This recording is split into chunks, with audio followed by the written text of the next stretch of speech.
Sir నమస్కారం sir. నమస్తే ఆదిత్య గారు. సార్ జగన్మోహన్ రెడ్డి గారు మొన్న వరద బాధితులు పిఠాపురంలో వరద బాధితులను పరామర్శించారు. అయితే అక్కడ ఒక సంఘటన జరిగింది. ఆయన కారు టాప్‌లో ఉండగా ఒక అభిమాని ఆహ్, కారు ఉమ్, పైకెక్కేసి ఆయనకి ముద్దు పెట్టారు. ఇప్పుడు దీనిపైన ఉమ్, వైసీపీ నుంచి తీవ్ర స్థాయిలో ప్రభుత్వం పైన విమర్శలు చేస్తున్నారు. అలా ఒక వ్యక్తొచ్చి ముద్దు పెట్టేస్తున్నారు. ఇంత సెక్యూరిటీ తక్కువగా ఇస్తారా గవర్నమెంటు? రేపటి రోజు ఇంకో వ్యక్తొచ్చి ఏమన్నా అటాక్ చేసినా చేయొచ్చు. అంత నిర్లక్ష్యత ఎందుకు? ఎక్కడికెళ్ళిన పర్యటనకు అసలు గవర్నమెంట్ జగన్మోహన్ రెడ్డికి సెక్యూరిటీ ఇవ్వట్లేదని విమర్శలైతే చేస్తున్నారు సార్. మరి దీన్ని ఏ విధంగా చూడొచ్చంటారు సార్? ఏంటి ఆదిత్య? నమస్తే ఆదిత్య.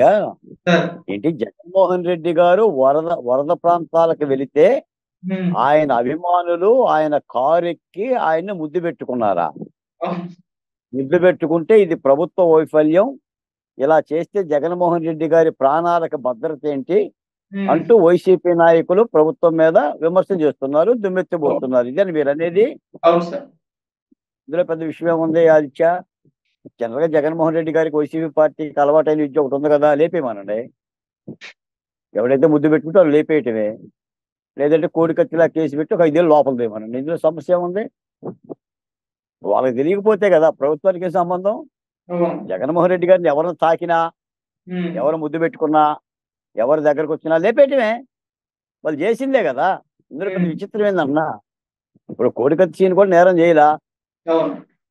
నేరం చేయకపోతే లోపలేశారు కదా. చేశారు. బాబాయ్ ఎదురు తిరిగితే ఏం చేశారు?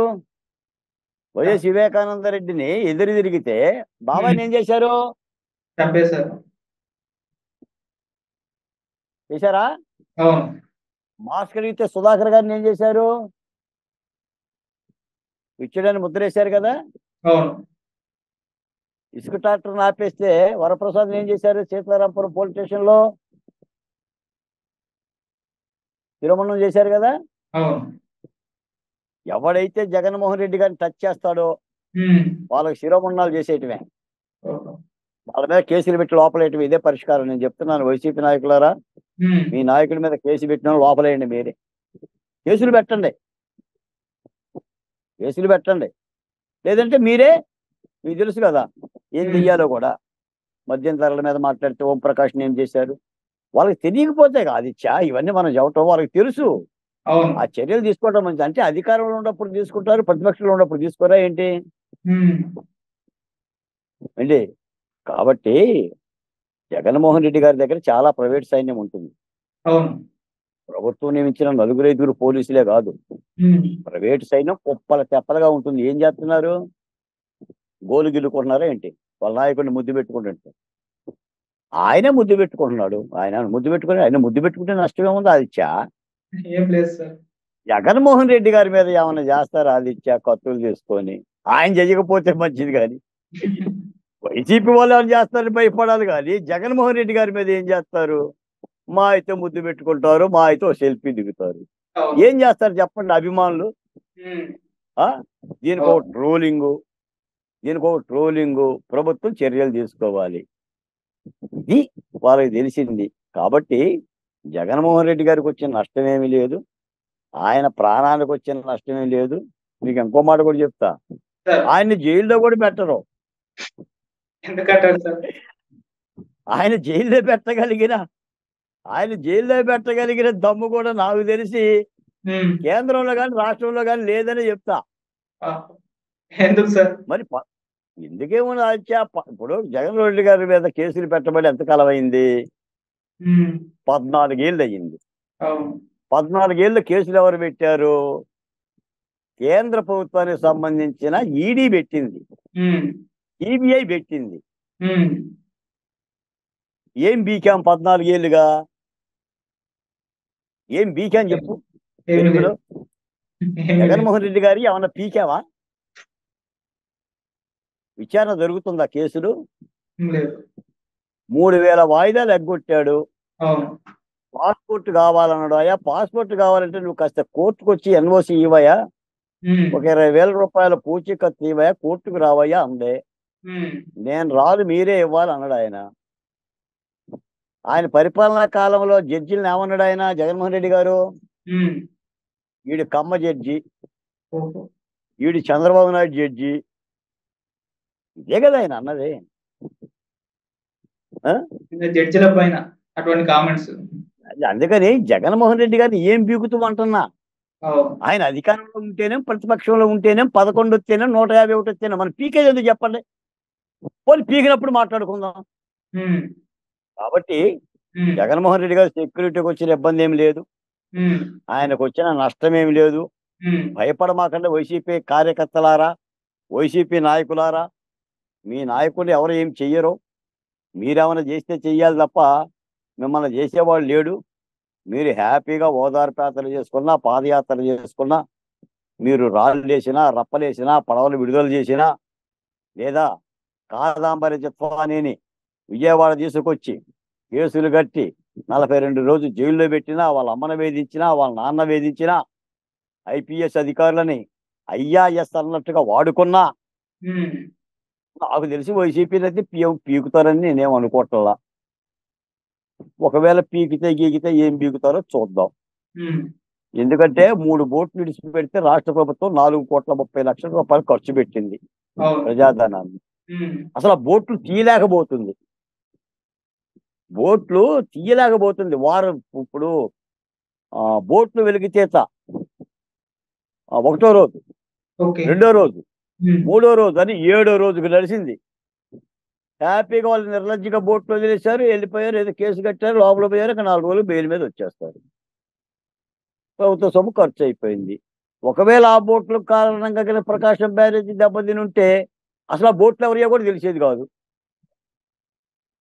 ఉమ్, ఇది పరిపాలన, ప్రభుత్వం కూడా అదా వీటి పట్ల అలా ఉంది. కాబట్టి మీరు అడిగిన ప్రశ్న ఏంటంటే జగన్మోహన్ రెడ్డి గారికి సంబంధించిన ఇబ్బంది ఏమి ఉండదు, ఆయన రక్షణకు సంబంధించిన డోకా ఏమి ఉండదు. ఒకవేళ అలాంటి డోకా ఏమైనా ప్రమాదం ఉందని చెప్పి ఎవరైనా దగ్గరకు వస్తే మాత్రం వాళ్ళని లేపేయండి, లేకపోతే కేసులు పెట్టి లోపలేయండి. అంటే మీరు ఈయనకి కేసులు సెక్యూరిటీ. పెడితే కూటమి ప్రభుత్వం కూడా కట్టేస్తుంది. అవును. సరే, ఈయనకే సెక్యూరిటీ పిచ్చి ఉన్నట్టు ఉందని కూడా అంటున్నారు సార్. ఎందుకంటే గతంలో చూసాం 2 హెలికాప్టర్లను సెక్యూరిటీగా తెచ్చుకున్నారు ఎలక్షన్స్ కంటే ముందర. తర్వాత ఒక ప్రైవేట్ సైన్యాన్ని ఇంటి దగ్గర పెట్టుకున్నారు. ఇప్పుడు మళ్ళీ నాకు సీఎం స్థాయిలో సెక్యూరిటీ కావాలని ఆ మధ్య కోర్టును కోరారు. మళ్ళీ ఇప్పుడు సెక్యూరిటీ అంటే సెక్యూరిటీ పిచ్చి ఒక హుందాతనం షో చేయడానికి అని కూడా అంటున్నారు. అది సెక్యూరిటీ పిచ్చి కాదబ్బా. ఉమ్, సాధారణంగా ఏంటంటే అన్ని రాజకీయ పార్టీ వాళ్ళు జగన్మోహన్ రెడ్డి గారికి ఉమ్, ప్రాణాలంటే భయం, ఆయనకి సెక్యూరిటీ పిచ్చి. ఆయన ఎటు పోయినా కూడా ఒక 50 మందిని 1000 మందిని పక్కన వేసుకుంటారు అనుకుంటారు, కానీ ఉమ్, సెక్యూరిటీ పిచ్చి కాదు, అది రాజ విలాసం. రాజుగారు బయలుదేరితే ఎలా ఉంటుంది? 150 ఏనుగులు, 200 గుర్రాలు, ఉమ్, ఒక 500 మంది సైనికులు ఉమ్, ఎలా అయితే రాజుగారి పక్కన ఉంటారో, ఆయన రాజ్యసభ జగన్మోహన్ రెడ్డి గారి యొక్క రాజకీయ పొరవడే అలా ఉంటుంది. ఆయన ఎక్కడ కూడా 10 మందిని వేసుకొని 4 వేసుకొని వెళ్ళడు. ఆయన వెళ్తుంటే ఉమ్, ఆయన మూకదండు కదలాలి. మీరు ఈ వరదల్లో కూడా చూడండి, వరదల్లో ఎక్కడ కూడా ఆయన ముఖము విచార వదనంతో ఉండదు, నవ్వుతూనే ఉంటుంది. అవుతూ ఉంటాయి. వరదల్లో సెల్ఫీలు దిగుతున్నారు, ఉమ్, ఆసుపత్రికి వెళ్ళి గాయపడ్డ వారిని పరామర్శించడంలో కూడా చిరునవ్వులతో పరామర్శిస్తారు. అవును. అంతే తప్ప వాళ్ళు బాధపడుతున్నారని చెప్పేసి నేను బాధపడ్డాను. మరి దాన్ని ఆ వైఖరిని ఏమంటారు, ఆ ఉమ్, తత్వాన్ని ఏమంటారంటే, ఆయన ఏంటంటే ఆయన ప్రకటించుకున్న అప్రకటిత రాజు. ఆ పార్టీ కూడా శాశ్వత అధ్యక్షుడిగా ప్రకటించుకున్నాడు కదా. ఉమ్, కాబట్టి ఆ రాచరికంతోనే ఉంటాడు. ఇప్పుడు లేకపోతే కదా బాధ, డబ్బు లేకపోతే, అవకాశం లేకపోతే, కేంద్ర ప్రభుత్వాన్ని లేదా రాష్ట్ర ప్రభుత్వంలో అధికారులని ఆడించలేకపోతే, ఆడుకోవటం చేత కాకపోతే బాధపడాలి. ఆయనకి వచ్చిన నష్టం ఏమో చెప్పండి. మీకు ఒక మాట చెప్పానా, ఉమ్, చంద్రబాబు నాయుడు గారు ఆంధ్రప్రదేశ్లో ఎలాంటి ఇంట్లో అద్దెకుంటున్నారు? అద్దెకే ఉంటున్నారు, ఇల్లు లేదు ముఖ్యమంత్రి గారికి. అవును. ఇప్పటికీ లేదు ఆదిత్య. ఇప్పటికీ అమరావతి కరకట్ట దగ్గర ఉమ్, వేరే వాళ్ళకి సంబంధించిన ఇంట్లో అద్దెకుంటున్నాడు, ఆ కృష్ణానది పక్కన. మీరు జగన్మోహన్ రెడ్డి గారి యొక్క తాడేపల్లి రాజవిలాసం చూడండి, ఆ ఇంటికి ఈ ఇంటికి పోల్చండి, మీకు రాజస్వం అంటే ఏంటో అర్థమవుతుంది. జగన్మోహన్ రెడ్డి గారు ఎలాంటి ఇళ్లలో ఉంటారు అని. ఋషికొండ మీద కట్టిన ఆయన ప్యాలెస్ చూడండి, నిజానికి ఆయన ఉండటానికి కట్టుకున్నాడు ఆయన. అవును. ఇప్పుడేదో వాళ్ళు మాట మార్చి అది పర్యాటక శాఖ ఉంటే రాష్ట్ర ప్రభుత్వం కూడా ఉండొచ్చు కదా, అది ప్రభుత్వం కోసమే కట్టాం కదా అని అంటున్నారు. కానీ కాదు, కేవలం జగన్మోహన్ రెడ్డి భారతీయ రెడ్డిలు కలిసి ఉండటానికి సముద్ర తీరాన కట్టుకున్న ఒక ఇంద్రభ్రమణం. ఓకే. అధికారం కోల్పోబట్టేసి అందులో ఉండటానికి అవకాశం లేదు. కానీ నిజంగా వైసీపీ కనుక అధికారంలోకి వచ్చి ఉన్నట్టయితే ఆ యొక్క ఋషికొండ నుంచి కిందకి దిగేవాడు కాదు. ఎవరైనా సరే ఋషి దగ్గర పోవాల్సిందే తప్ప ఋషి కిందకు వచ్చేవాడు కాదు. అలాంటి పరిస్థితి చేస్తాడు. అది జగన్మోహన్ రెడ్డి గారి యొక్క ఇది. దీనిని రాజకీయ నాయకులు లేదా రాజకీయ ప్రతినిధులు వేరే వేరే విధంగా అర్థం చేసుకుంటారు. కాబట్టి ఆయన తగ్గడు, ఆయన తగ్గేదే లేదు. ఆయనకు వచ్చిన భద్రతకు ముప్పు లేదు, ఆయన రాజవిలాసానికి డోకా లేదు, ఆయన కేసులకు సంబంధించిన చర్యలు కూడా తీసుకునే ఛాన్స్ కూడా లేదు. ఈ విచారణ పర్వాలని పూర్తి కావాలంటే మీరు నేను కూడా వృద్ధాప్యంలోకి రావాలి.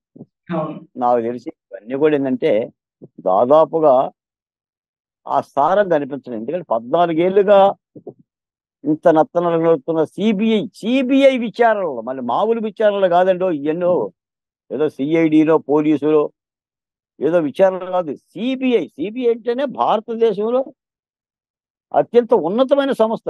ఆ విచారణ మించిన విచారణ ఇంకేం లేదు. సిబిఐ స్క్వేర్, సిబిఐ క్యూబ్ లేదు, డబల్ సిబిఐ లేవుగా, ఒకటే సిబిఐ.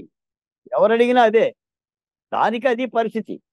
మీకు వివేకానందరెడ్డి హత్య కేసులో సిబిఐ వైఎస్ అవినాష్ రెడ్డిని అరెస్ట్ చేయడానికి వెళ్ళి 2 కాళ్ళు పైకెత్తి కుక్క పిల్లలాగా తిరిగి వచ్చినప్పుడే జగన్మోహన్ రెడ్డి ఏంటనేది అర్థమైపోయింది రాష్ట్ర ప్రజలకి. ఇంకా సిబిఐ ఏం చేస్తుందో ఏమో కానీ నాకైతే తెలియదు. నాకు తెలిసి అయితే జగన్మోహన్ రెడ్డి గారికి వచ్చిన ఇబ్బంది ఏమి లేదు, ఆయన ప్రాణాలకు వచ్చిన ముప్పు ఏమి లేదు, భద్రతకు వచ్చిన నష్టం ఏమి లేదు. Okay sir.